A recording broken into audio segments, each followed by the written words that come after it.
아침에 나오는 게 좀 쉽지 않았을 텐데 또 이렇게 귀한 찬양해 주셔서 감사를 드립니다. 크리스마스가 그리스도 예배란 뜻입니다. 그리스도 마스 예배.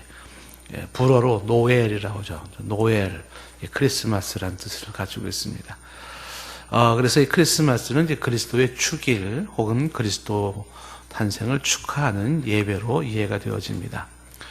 예수 그리스도가 축하받아야 되고 예수 그리스도가 예배를 받아야 되고 또 예수 그리스도의 탄생을 기리는 그런 날입니다.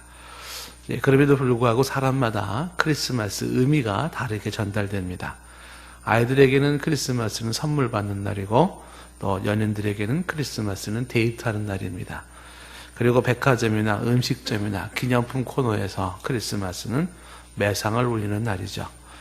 기독교를 반대하는 사람들에게 크리스마스는 아주 기분 나쁜 날, 불쾌한 날, 거부하는 날이 됩니다.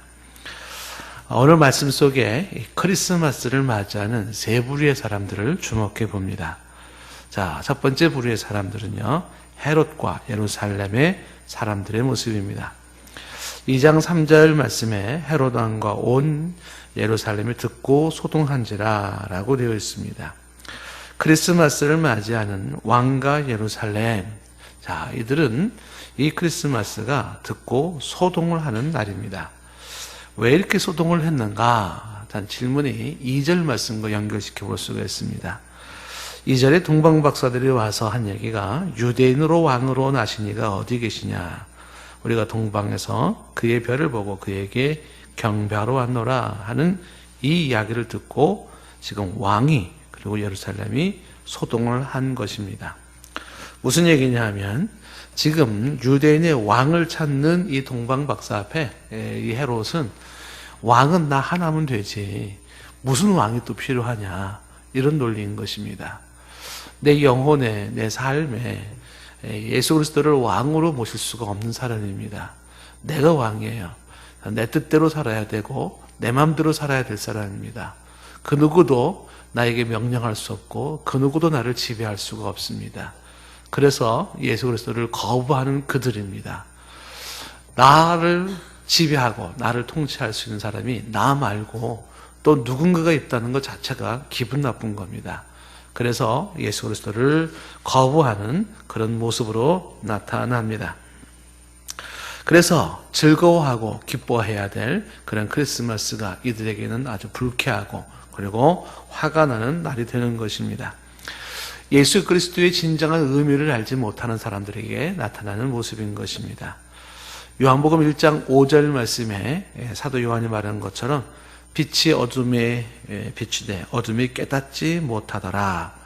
참빛 곧 세상에 와서 각 사람에게 비추는 빛이 있었으니 그가 세상에 계셨으며 세상은 그로 말미암아 지은 바 되었으되 세상이 그를 알지 못하였고 자기 땅에 오며 자기 백성이 영접하지 아니하였으나 라고 말합니다. 빛이 왔는데 어둠이 빛을 깨닫지 못했다. 세상에 왔지만 세상이 그를 알지 못했다. 그리고 자기 땅에 왔는데 자기 백성이 영접지 않았다라는 그 말씀입니다. 크리스마스를 맞이한 예수 그리스도에 대한 이 첫 번째 부류의 사람, 헤롯과 예루살렘 사람들, 그들은 예수 그리스도를 싫어하고 미워하고 그리고 듣고 소동을 하는 사람들의 모습입니다. 예수가 누구인지 깨닫지 못하고 또 예수님을 알지 못하고 그리고 예수님을 영접하지 않는 사람들, 바로 이들은 그는 나의 왕이 될 수가 없다는 사실입니다. 그런데 이런 사람들은 그냥 단순하게 나 예수 싫어, 나 예수 안 믿을 거야, 이 정도가 아닌 거죠. 예수 그리스도를 향하여 적대적인 행동을 하는 것을 보게 됩니다. 그것이 이제 16절로 보면은 2장 16절 말씀에 보면은 이 헤롯이 박사들에게 속은 줄 알고 심히 노하여 사람을 보내어 베들레헴과 그 모든 지경 안에 있는 사나이를 박사들에게 자세히 알아본 그때를 기준으로 하여 2살부터 그 아래를 다 죽이니라고 말하고 있습니다. 어린아이들을 사정없이 죽이는 일까지 하는 것이 바로 그리스도를 거부하는 사람들, 즉 그들 모습 속에 보여지는 잔인함입니다. 그 잔인함을 서슴지 않고 있는 모습입니다. 크리스마스는 그들을 괴롭히고 있었고, 크리스마스는 그들에게는 번민이고 위협적이고, 그 크리스마스와 그들은 싸워야 하는 자들인 것입니다. 그래서 그들은 잔인함을 불사하고 그렇게 나타나고 있는 모습인 것이죠. 사실 지금 우리가 살고 있는 현 사회가 그렇습니다. 크리스마스를 거부하는 우리 사회의 모습이 바로 보이지 않게 기독교를 싸우고 있습니다. 기독교를 박멸하기 위한 그런 모습으로 나타나고 있는 것입니다. 싸우고 있는 모습인 것이죠. 자, 이런 크리스마스를 맞이하고 있는 사람들, 그래서 언제부턴가 우리 사회에서는 크리스마스에 대해서 굉장히 좀 조용해지고 있는 모습을 보게 됩니다. 크리스마스 분위기가 나지를 않습니다. 바로 그런 어떤 영적 싸움에서 밀리고 있기 때문인 것이죠. 자, 그 다음에 두 번째 부류의 사람들을 한번 볼까요? 첫 번째 부류의 사람이 바로 그렇다면, 두 번째 부류의 사람은 대제사장과 서기관들에 해당됩니다. 이 사람들은 어떤 사람들입니까? 4절 말씀에 보니까 왕이 모든 대제사장과 백성의 서기관들을 모아 그리스도께서 어디서 나겠느냐 이렇게 물었을 때에 5절 말씀에 이르되 유대 베들레헴이 오니 이는 선지자가 이렇게 기록된 바 또 유대 땅 베들레헴아 너는 유다 고을 중에서 가장 작지 아니하도다.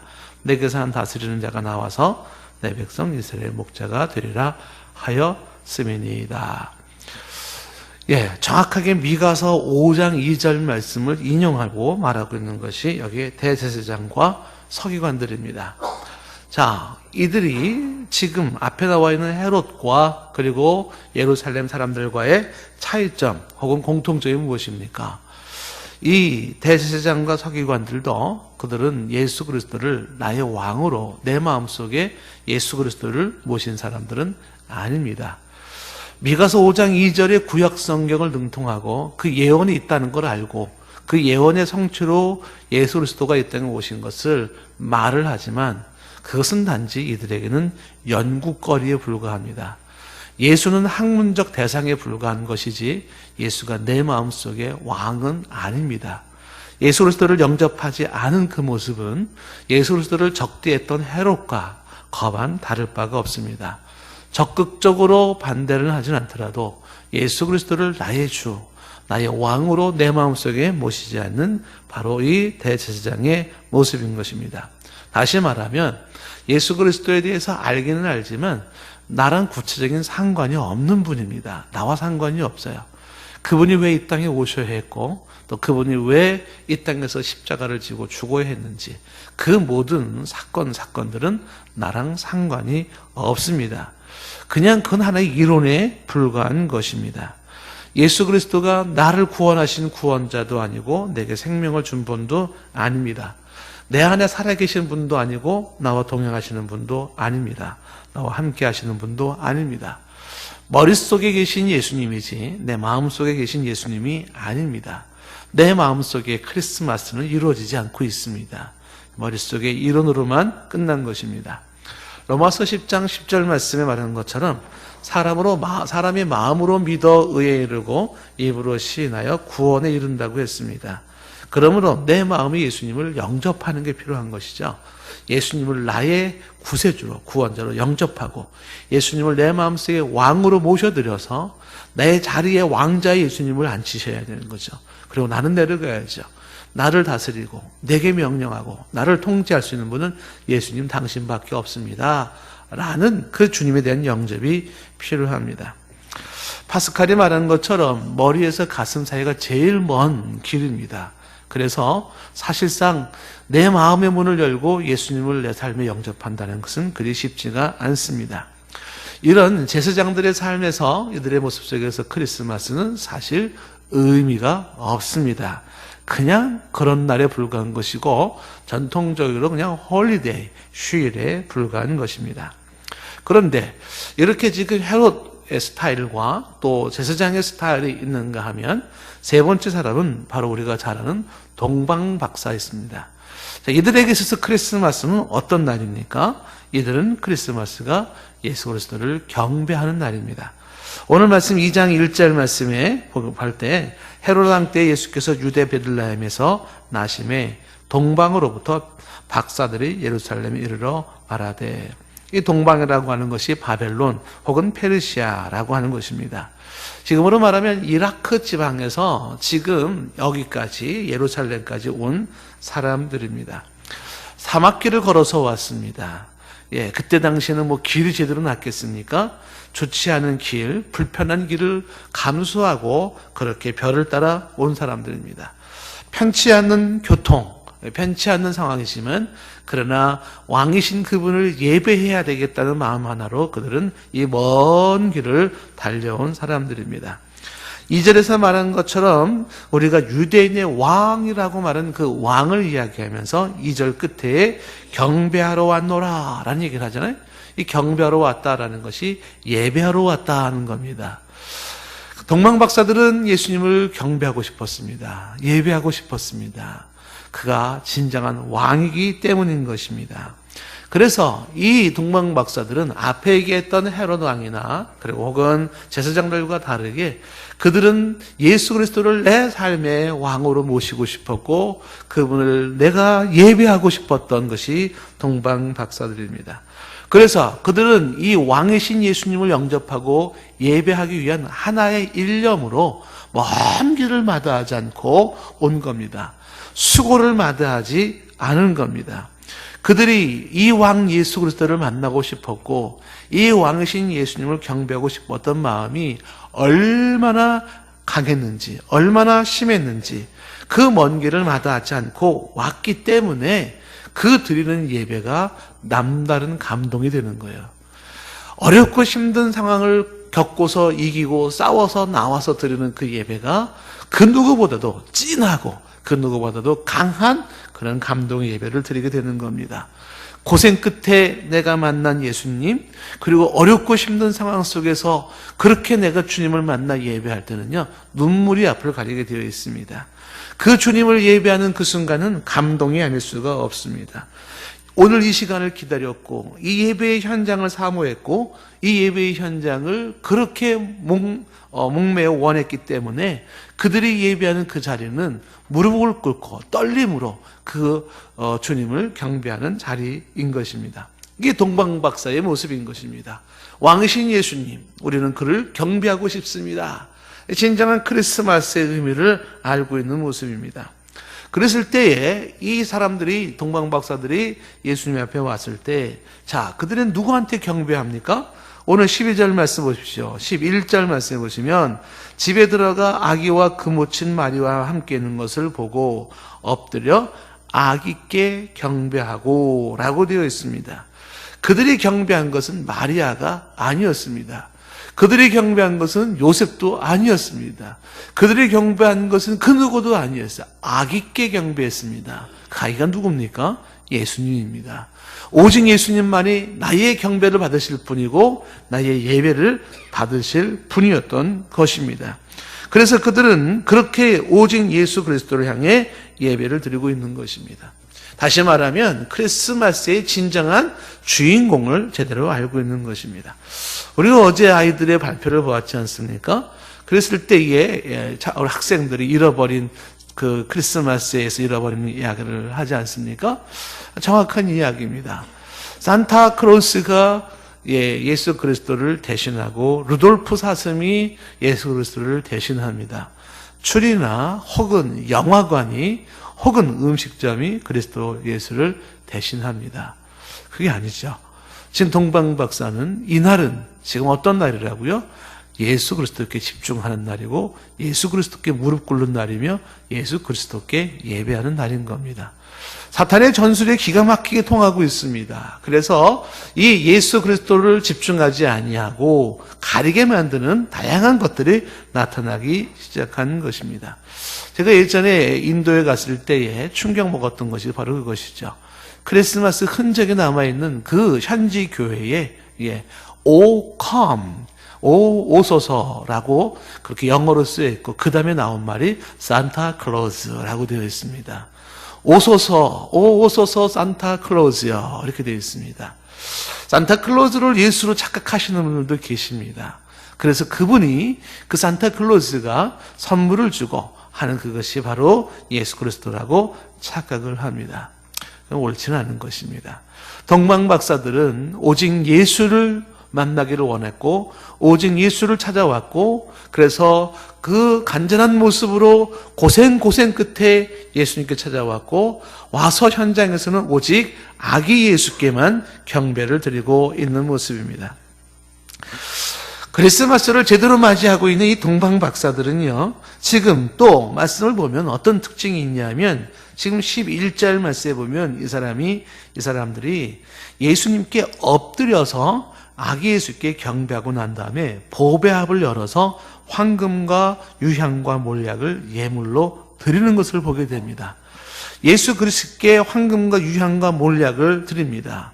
그 황금, 유향, 몰약이라고 하는 것이 메시아의 왕권을 의미하는 황금과 예수님의 신성을 의미하는 유향과 그리고 예수님의 순환과 죽음을 의미하는 몰약이라고 되어 있지만 이것을 드리기 위해요. 그들은 보배합을 열었다라고 되어 있습니다. 보배합을 열었다. 그 보배합을 열었다는 게 무엇이겠습니까? 그게 마음을 연 겁니다. 이 보배합은요, 마음이 열리지 않는 사람에게는 보배합은 열리지가 않습니다. 다시 말하면 동방박사가 예수님께 드린 것은 황금, 유향, 몰약이라기보다는 그들의 마음을 드린 겁니다. 주께로 향한 나의 진심을 드린 거예요. 진심. 당신은 내 왕이십니다. 당신은 나의 예배의 대상입니다. 당신은 나의 구세주입니다. 나는 당신 앞에 기꺼이 무릎을 꿇겠습니다. 내가 당신을 높여드립니다. 이 진심을 받아주십시오. 이 마음을 받아주십시오. 바로 그 마음을 드리는 행위가 바로 보배합을 열어 드리는 예물로 나타났던 것입니다. 그것이 바로 이 사람들의 모습이죠. 마태복음 6장 21절에 말한 것처럼 내 보물이 있는 곳에 내 마음이 있다라는 그 말씀이 그대로 이루어진 것입니다. 마음을 들였다는 데에 더 큰 의미가 있습니다. 자, 한번 대조를 한번 해보십시오. 2장 3절 말씀에 보면 헤로드 왕이 이런 얘기를 하죠.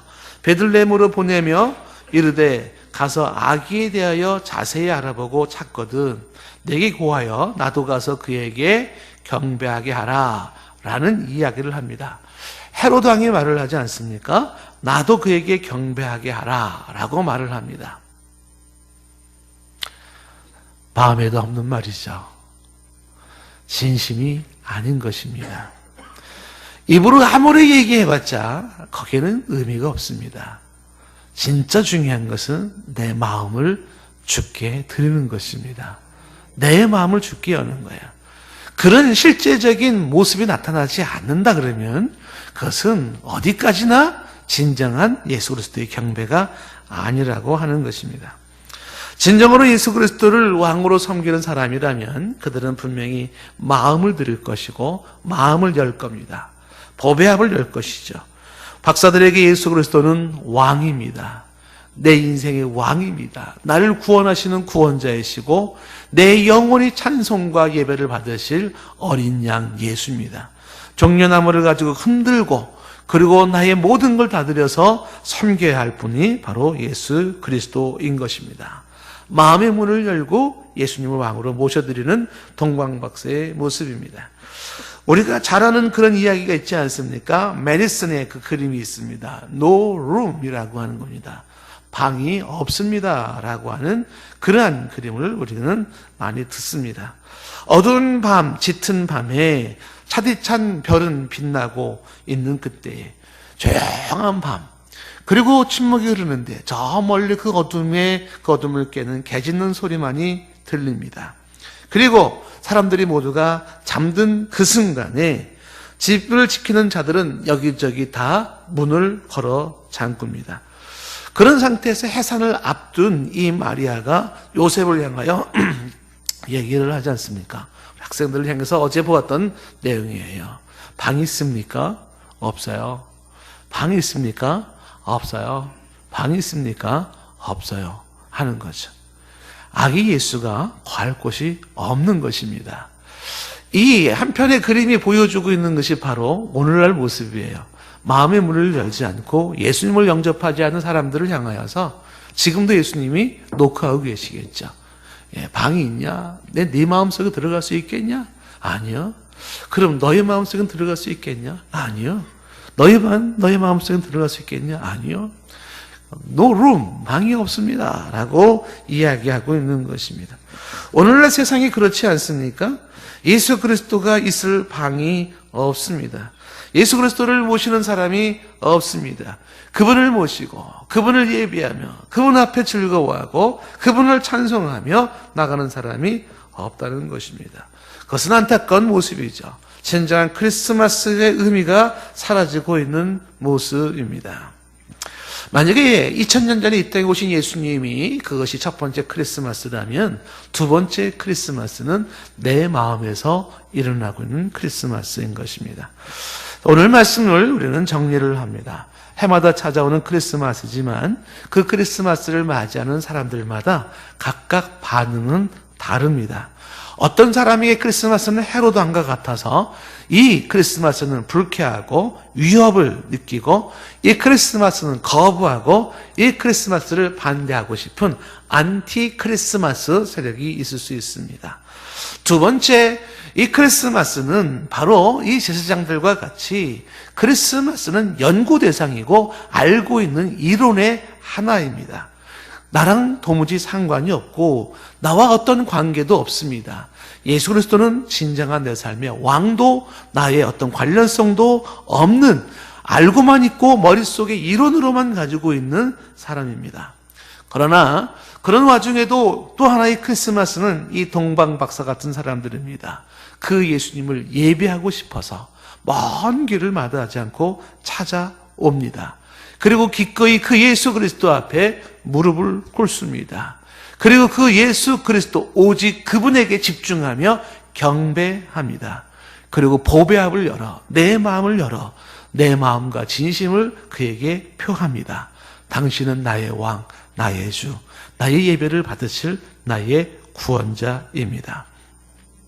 누구를 위한 크리스마스인가? 크리스마스 의미는 무엇인가? 기도하겠습니다.